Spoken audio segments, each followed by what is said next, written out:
Letter 1 of Frankenstein by Mary Shelley. To Mrs. Saville, England. St. Petersburg, December 11th, 17-something. You will rejoice to hear that no disaster has accompanied the commencement of an enterprise which you have regarded with such evil forebodings. I arrived here yesterday, and my first task is to assure my dear sister of my welfare and increasing confidence in the success of my undertaking. I am already far north of London, and as I walk in the streets of Petersburg, I feel a cold northern breeze play upon my cheeks, which braces my nerves and fills me with delight. Do you understand this feeling? This breeze, which has travelled from the regions toward which I am advancing, gives me a foretaste of those icy climes. Inspirited by this wind of promise, my daydreams become more fervent and vivid. I try in vain to be persuaded that the pole is the seat of frost and desolation. It ever presents itself to my imagination as the region of beauty and delight. There, Margaret, the sun is forever visible, its broad disk just skirting the horizon, and diffusing a perpetual splendor. There, for with your leave, my sister, I will put some trust in preceding navigators.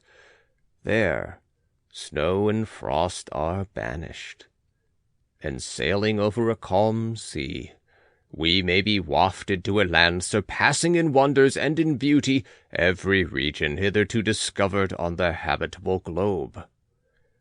Its productions and features may be without example, as the phenomena of the heavenly bodies undoubtedly are in those undiscovered solitudes.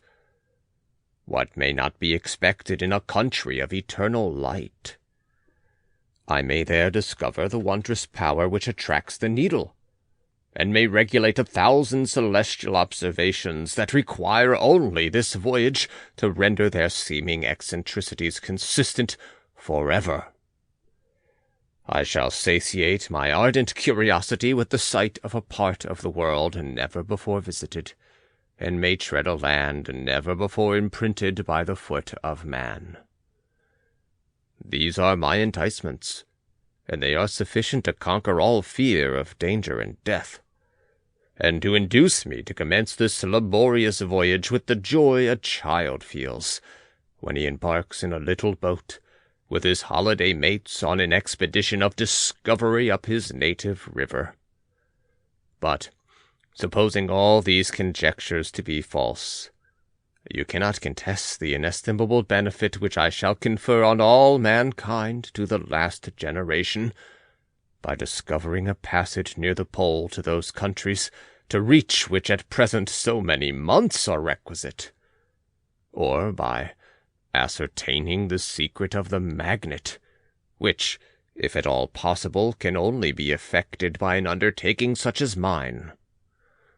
These reflections have dispelled the agitation with which I began my letter, and I feel my heart glow with an enthusiasm which elevates me to heaven, for nothing contributes so much to tranquilize the mind as a steady purpose, a point on which the soul may fix its intellectual eye.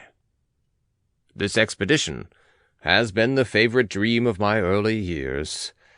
I have read with ardor the accounts of the various voyages which have been made in the prospect of arriving at the North Pacific Ocean, through the seas which surround the pole. You may remember that a history of all the voyages made for purposes of discovery composed the whole of our good Uncle Thomas's library. My education was neglected, yet I was passionately fond of reading. These volumes were my study day and night, and my familiarity with them increased that regret which I had felt as a child, on learning that my father's dying injunction had forbidden my uncle to allow me to embark in a seafaring life. These visions faded when I perused for the first time those poets whose effusions entranced my soul and lifted it to heaven. I also became a poet, and for 1 year lived in a paradise of my own creation. I imagined that I also might obtain a niche in the temple where the names of Homer and Shakespeare are consecrated. You are well acquainted with my failure, and how heavily I bore the disappointment. But just at that time I inherited the fortune of my cousin, and my thoughts were turned into the channel of their earlier bent. 6 years have I passed since I resolved on my present undertaking. I can, even now, remember the hour from which I dedicated myself to this great enterprise. I commenced by inuring my body to hardship. I accompanied the whale fishers on several expeditions to the North Sea. I voluntarily endured cold, famine, thirst, and want of sleep. I often worked harder than the common sailors during the day, and devoted my nights to the study of mathematics, the theory of medicine, and those branches of physical science from which a naval adventurer might derive the greatest practical advantage.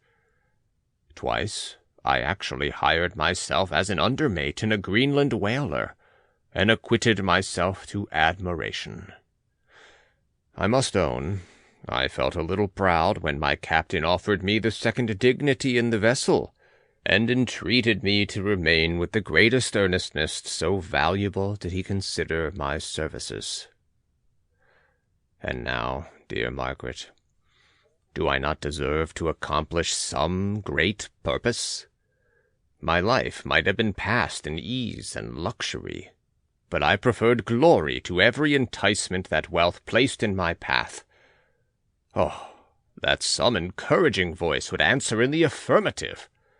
My courage and my resolution is firm, but my hopes fluctuate, and my spirits are often depressed.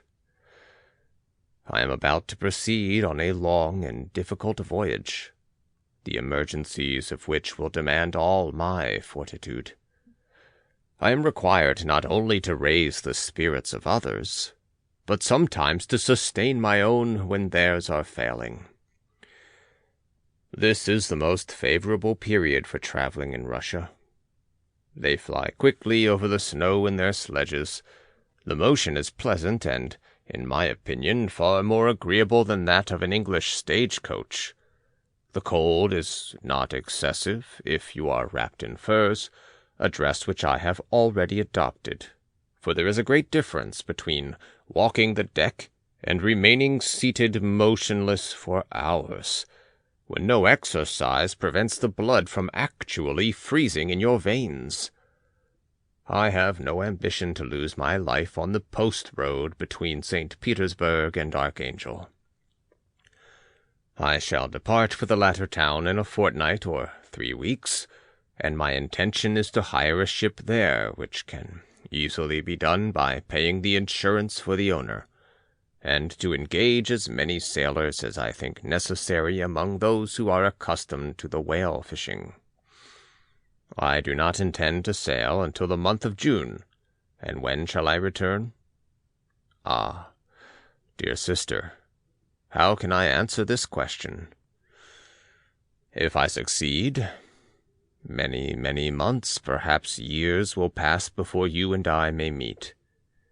If I fail, you will see me again soon, or never. Farewell, my dear, excellent Margaret. Heaven shower down blessings on you, and save me, that I may again and again testify my gratitude for all your love and kindness. Your affectionate brother, R. Walton. End of Letter 1. Recording by John Van Stan, Savannah, Georgia.